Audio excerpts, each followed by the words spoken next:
ഒരു വിമാനം മോഷ്ടിക്കപ്പെടുക കേൾക്കുമ്പോൾ അവിശ്വസനീയമായി തോന്നാം. എന്നാൽ 2003 മെയ് 25 ആഫ്രിക്കൻ രാജ്യമായ അങ്കോളയുടെ തലസ്ഥാനമായ റുവാണ്ടയിലെ എയറോപോർട്ടോ കോട്രോ ഡി ഫെവറൈറോയിൽ പാർക്ക് ചെയ്തിരുന്ന 844AA രജിസ്ട്രേഷൻ നമ്പരും 20985 എന്ന സീരിയൽ നമ്പരുമുള്ള ഒരു ബോയിങ് 727-223 വിമാനത്തിലേക്ക് 2 പേർ കയറി. ഒരാൾ ബെൻ ചാൾസ് പാഡില്ല എന്ന അമേരിക്കക്കാരനായ സ്വകാര്യ പൈലറ്റ്, രണ്ടാമൻ കോങ്കോ ഫ്രഞ്ച് പൗരനായ ജോൺ എം മ്യൂറ്റാൻറ്റ് എന്ന ഫ്ലൈറ്റ് മെക്കാനിക്. ഈ 2 പേർക്കും ബോയിങ് വിമാനം പറത്താനുള്ള ലൈസൻസ് ഇല്ലായിരുന്നു. 1975 നിർമ്മിക്കപ്പെട്ടതായിരുന്നു ആ വിമാനം. പാർക്ക് ചെയ്തിരുന്ന ആ വിമാനം പെട്ടെന്ന് അമിത വേഗതയിൽ റൺവേയിലേക്ക് കടന്ന് ടേക്ക് ഓഫ് ചെയ്ത മുകളിലേക്ക് ഉയർന്നു പൊങ്ങി. എന്നാൽ ടേക്ക് ഓഫിനുള്ള ക്ലിയറൻസ് വിമാനത്തിനില്ലായിരുന്നു. എയർ ട്രാഫിക് കൺട്രോളർമാർ വിമാനവുമായി ബന്ധപ്പെടാൻ ശ്രമിച്ചു, പക്ഷേ ആ ശ്രമം പരാജയപ്പെട്ടു. പറന്നുയർന്നതിന് ശേഷം വിമാനത്തിലെ ലൈറ്റുകളും ട്രാൻസ്പോണ്ടറും ഓഫ് ചെയ്തു. ഇന്നത്തെ പോലെ അന്ന് വിമാനങ്ങൾ ട്രാക്ക് ചെയ്യാനുള്ള സംവിധാനങ്ങളില്ലായിരുന്നു. അറ്റ്ലാന്റിക് സമുദ്രത്തിന്റെ തെക്കു പടിഞ്ഞാറ് ദിശയിലേക്ക് പറന്ന വിമാനം പിന്നീട് അപ്രത്യക്ഷമായി. ഏവിയേഷൻ സേഫ്റ്റി നെറ്റ്വർക്കിന്റെ രേഖകൾ പ്രകാരം എയ്റോസ്പേസ് സെയിൽസ് ആൻഡ് ലീസിംഗിന്റെ ഉടമസ്ഥതയിലുണ്ടായിരുന്ന ഈ വിമാനം 2002 മാർച്ച് മുതൽ എയറോപോർട്ടോ കോട്രോ ഡി ഫെവറൈറോയിൽ പാർക്ക് ചെയ്തിരിക്കുകയായിരുന്നു. എയ്റോസ്പേസ് സെയിൽസ് ആൻഡ് ലീസിംഗിന്റെ കയ്യിലെത്തുന്നതിന് മുൻപ് ഈ വിമാനം അമേരിക്കൻ എയർലൈൻസ് കമ്പനിയുടെ ഉടമസ്ഥതയിലായിരുന്നു. 25 വർഷം അമേരിക്കൻ എയർലൈൻസ് കമ്പനി ഈ വിമാനം സർവീസ് നടത്തി. വിമാനത്തിന്റെ പാർക്കിംഗ് ഫീസായി $4 മില്യൺ അടയ്ക്കാനുണ്ടായിരുന്നു.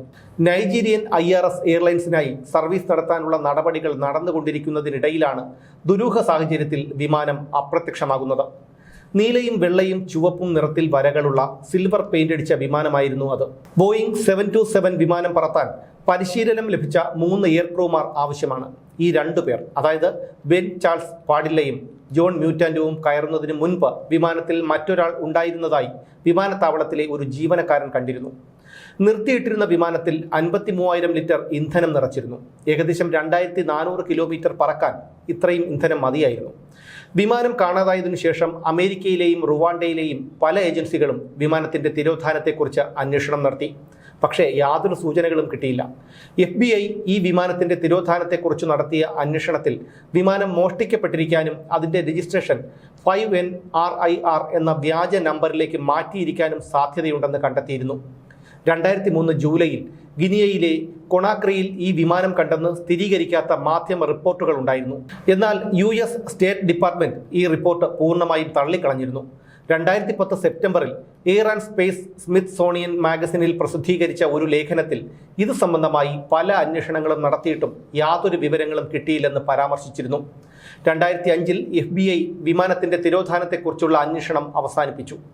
വിമാനം കാണാതായി 7 വർഷങ്ങൾക്ക് ശേഷം 2010 വിമാനത്തിനോടൊപ്പം കാണാതായ ബെൻ ചാൾസ് പാഡില്ലയുടെ സഹോദരി ബെനീറ്റ പാഡില്ല തിരോധാനത്തിൽ പുനരന്വേഷണം നടത്താൻ FBIയെ സമീപിച്ചു. ചില പുതിയ വിവരങ്ങൾ തൻ്റെ പക്കലുണ്ടെന്നായിരുന്നു ബെനീറ്റയുടെ അവകാശവാദം.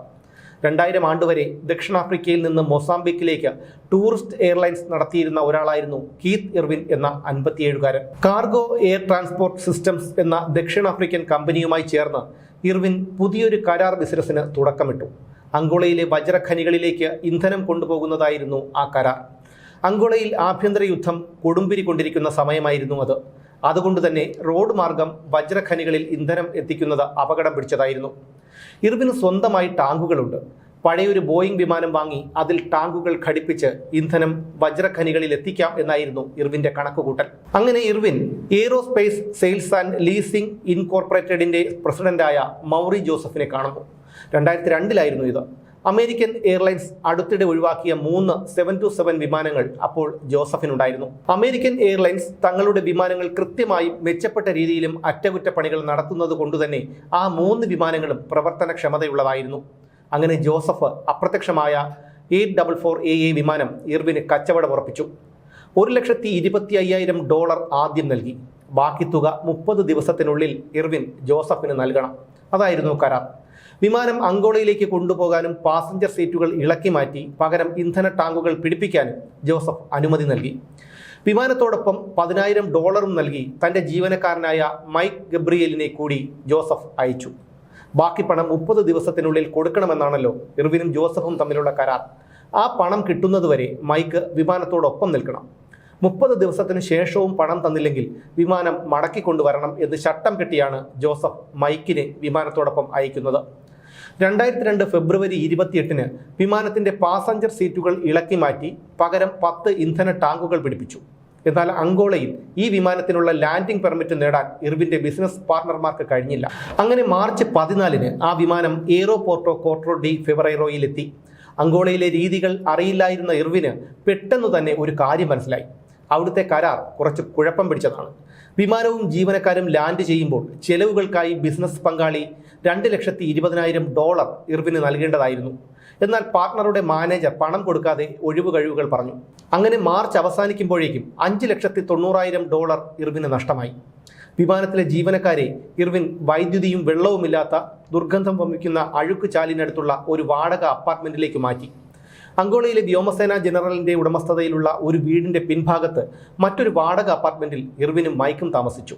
വിമാനം ലാൻഡ് ചെയ്തപ്പോൾ തന്നെ തങ്ങളുടെ പാസ്പോർട്ടുകൾ കമ്പനി അധികൃതരെ ഏൽപ്പിക്കേണ്ടി വന്നത് ഇർവിന്റെ ജീവനക്കാരെ പ്രതിസന്ധിയിലാക്കി. AK-47 യന്ത്രത്തോക്കുകളുമായി വജ്രഖനി നടത്തുന്നവരുടെ ആളുകൾ ഇന്ധനം കൊണ്ടുപോകുന്ന ഇർവിന്റെ വിമാനത്തിലെ ജീവനക്കാരെ അനുഗമിക്കും. ഇത് വിമാന ജീവനക്കാരുടെ സമ്മർദ്ദം വല്ലാതെ കൂട്ടി. വല്ലാത്ത മാനസിക പിരിമുറുക്കത്തിലായിരുന്നു ജീവനക്കാർ ജോലി ചെയ്തിരുന്നത്. തങ്ങൾ മരണത്തിലേക്ക് നടന്നെടുത്തുകൊണ്ടിരിക്കുന്നതായി പലപ്പോഴും തോന്നിയിട്ടുണ്ടെന്ന് ഫ്ലൈറ്റ് എഞ്ചിനീയർ ആർ പവൽ പിന്നീട് ഒരു മാധ്യമത്തോട് പറഞ്ഞു. സമ്മർദ്ദവും മരണഭയവും താങ്ങാനാവാതെ വിമാനം മോഷ്ടിച്ച് ദക്ഷിണാഫ്രിക്കയിലേക്കോ അമേരിക്കയിലേക്കോ രക്ഷപ്പെടാൻ ആലോചിച്ചിരുന്നുവെന്ന് ജീവനക്കാർ പിന്നീട് സമ്മതിച്ചിട്ടുണ്ട്.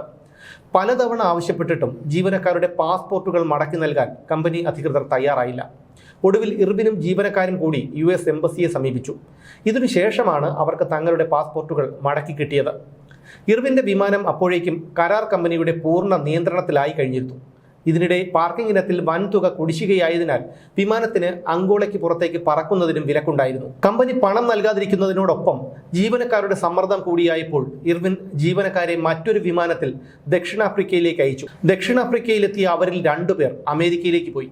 അവരുടെ ശമ്പള കുടിശ്ശിക കൊടുക്കാൻ ഇർവിന് കഴിഞ്ഞില്ല. അപ്പോഴേക്കും അയാൾ വല്ലാത്ത സാമ്പത്തിക പ്രതിസന്ധിയിലെത്തിയിരുന്നു. വിമാനത്തിന്റെ ഉടമയായ മൗറി ജോസഫിന്റെ പദ്ധതി അനുസരിച്ച് വിമാനം മോഷ്ടിച്ചു കൊണ്ടുപോകുകയായിരുന്നു എന്നും വാദമുണ്ട്. ബെന്നും ജോണും കയറുന്നതിന് മുമ്പ് തന്നെ വിമാനത്തിനുള്ളിൽ മറ്റു ചിലരും ഉണ്ടായിരുന്നുവത്രേ. വിമാനം പിടിച്ചെടുത്തതിനു ശേഷം ബെന്നിനെയും ജോണിനെയും കൊലപ്പെടുത്തിയെന്നും ആരോപണമുണ്ടായിരുന്നു. എന്നാൽ പറന്നുയർന്ന് അധികം താമസിയാതെ തന്നെ വിമാനം അറ്റ്ലാന്റിക് സമുദ്രത്തിൽ തകർന്നു വീണിരിക്കാമെന്നാണ് മൈക്ക് ഗബ്രിയേൽ വിശ്വസിക്കുന്നത്. അങ്കോളൻ വ്യോമസേന മിസൈൽ ഉപയോഗിച്ച് വിമാനം തകർത്തെന്നും കോങ്കോയിലെ കിൻഷാസയ്ക്കടുത്ത് വെച്ച് വിമാനം അപ്രത്യക്ഷമായെന്നും ടാൻസാനിയയുടെ പടിഞ്ഞാറൻ അതിർത്തിയിലുള്ള ബുറുണ്ടിയിലെ ബുജുംബുരയിൽ വെച്ച് വിമാനം പൊളിച്ചെന്നുമൊക്കെ നിരവധി വാദങ്ങളുണ്ട്. ഇൻഷുറൻസ് തുക തട്ടാനായി ജോസഫ് തന്നെ വിമാനം തട്ടിക്കൊണ്ടുപോയതാണെന്നും ചിലർ പറയുന്നു. കാണാതായി 22 വർഷങ്ങൾ പിന്നിടുമ്പോഴും യാതൊരു സൂചനകളും അവശേഷിപ്പിക്കാതെ വിമാനത്തോടൊപ്പം അപ്രത്യക്ഷരായ ബെന്നും ജോണും ഇപ്പോഴും കാണാമറയത്താണ്.